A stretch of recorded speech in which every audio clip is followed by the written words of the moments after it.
आपका स्वागत है और हमारे साथ एक बेहद खास मेहमान जुड़े हैं आंशु मलिक अडानी विल्मर से। मिस्टर मलिक, बहुत शुक्रिया हमारे साथ आज यहाँ पर जुड़ने के लिए। और जहाँ तक इंडस्ट्री की बात है, एडिबल ऑयल इंडस्ट्री की बात है, हमने गवर्नमेंट की तरफ से जो भी इंसेंटिव्स यहाँ पर आते हुए देखे हैं, चाहे वो जीरो इम्पोर्ट ड्यूटी के लिहाज से है, काफ़ी अच्छा खासा इम्पोर्ट इस बार इंडियन मार्केट्स में हुआ है। First of all the government measures आप कैसे देखते हैं? Government measures so far has been supportive. Being an essential commodity, government भी हमेशा चाहता होगा कि प्राइसेस कंट्रोल में रहे, और इन्फ्लेशन एक बड़ा टॉपिक है एंड एरिया ऑफ कंसर्न भी है।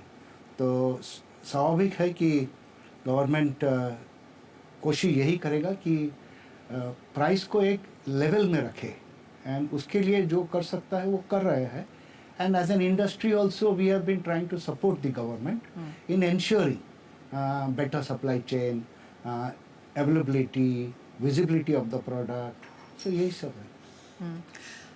अच्छी खासी inventories as of now Indian markets में है। आप कहेंगे फेस्टिवल सीजन के लिहाज से हम पूरे तैयार हैं? आई थिंक फेस्टिवल के बाद भी थोड़ा हम लोग रेडी रहेंगे, क्योंकि इम्पोर्ट ज़्यादा हुआ है, ये फैक्ट है। क्योंकि फर्स्ट 3 महीना दी कंजम्पशन वॉज ऑलमोस्ट 25%, 25% का बढ़त था।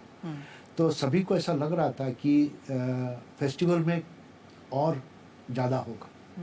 तो क्योंकि फेस्टिवल में कम ना पड़े, तो लोगों ने इंडस्ट्री के सभी लोगों ने थोड़ा ज़्यादा इंपोर्ट किया, लेकिन थोड़ा स्लो हुआ है सेल्स। फर्स्ट क्वार्टर अगर 25% है, सेकेंड क्वार्टर मुझे लगता है अराउंड 15-18% होगा। तो भी ग्रोथ है लास्ट ईयर के तुलना में, लेकिन ग्रोथ कम हुआ है। तो इसी के कारण थोड़ा इन्वेंट्री है। बट अभी 4-5 दिन में ही माहौल फेस्टिवल का आ ही जाएगा, दसरा से, और चलेगा अभी न्यू ईयर तक। जिस तरह की प्राइस वॉलेटिलिटी हमने यहाँ पर आते हुए देखी है, एज एन इंडस्ट्री आप लोग उससे कैसे जूझते हैं?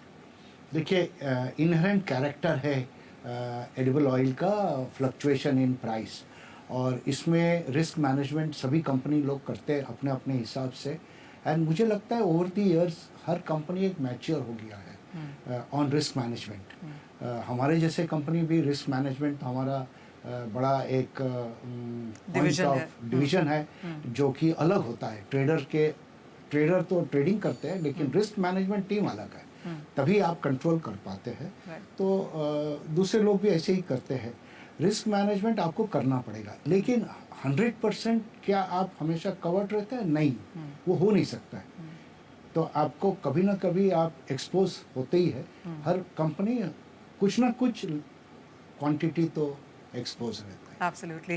तो जस्ट कमिंग बैक की सरकार के जिस तरह के मेजर्स रहे हैं, आप कहेंगे वो कंज्यूमर सेंट्रिक ज़्यादा रहे, अब आगे जाके किसानों की तरफ भी ध्यान देना होगा। इन सब के बीच में industry as a stake holder अपने आप को कहाँ पाती है? मुझे लगता है कि गवर्नमेंट हमेशा कंज्यूमर का ज़्यादा सुनता है, क्योंकि वो एक्सप्रेस कर पाते हैं, एंड क्योंकि न्यूज़ भी उनके ही बिहाफ में ज़्यादा छपता है। आज एमएसपी से नीचे जब जाता है सोयाबीन या मस्टर्ड, वो लेके प्रेस वाले ज़्यादा बोलते नहीं हैं, ना ही ज़्यादा आवाज़ उठता है। तो मुझे लगता है कि इंडिया क्योंकि इतना ज़्यादा इंपोर्ट करता है और इतना इंपोर्ट डिपेंडेंट है, कोई भी देश के लिए ये बहुत अच्छा सिचुएशन नहीं है। तो अपने देश में जितना ज़्यादा हो सके हम उगाने का कोशिश करना चाहिए। आज पल्सेस में देखिए, हम लोग पहले 5-7 मिलियन टन इंपोर्ट कर लेते थे, अभी तो बिल्कुल ना के बराबर है। तो कुछ ना कुछ तो किया ही है सरकार ने। वैसे ही तेल में भी करना पड़ेगा, और प्रोडक्शन बढ़ाने के लिए कुछ योजना करना पड़ेगा। गेहूं के एरिया में मस्टर्ड सीड लाना पड़ेगा। There are several things to be done, but I think ये सब होना ज़रूरी है। तो वो पार्ट शायद अभी थोड़ा कम है, बट अभी कंज्यूमर को ज़्यादा संभाला जाता है, अहमियत मिल रही है। अहमियत मिल रही है। ओके, एज ऑफ नाउ अगर हम इंडिया की पर कैपिटा कंजम्पशन देखें, आप कहाँ देखते हैं कितना खाने का तेल अभी कंज्यूम हो रहा है, और आने वाले समय में क्या आप लोगों ने कुछ यहाँ पर कैलकुलेशंस करी हैं कि कितना तेल कंज्यूम होगा? देखिए, पहले लोग कहते थे 17 किलो पूरा मिला के, बट हमें लगता है अभी ज़्यादा हो गया है। आउट ऑफ होम कंजम्पशन हम लोग अक्टूबर 2022 से we are seeing a very clear growth.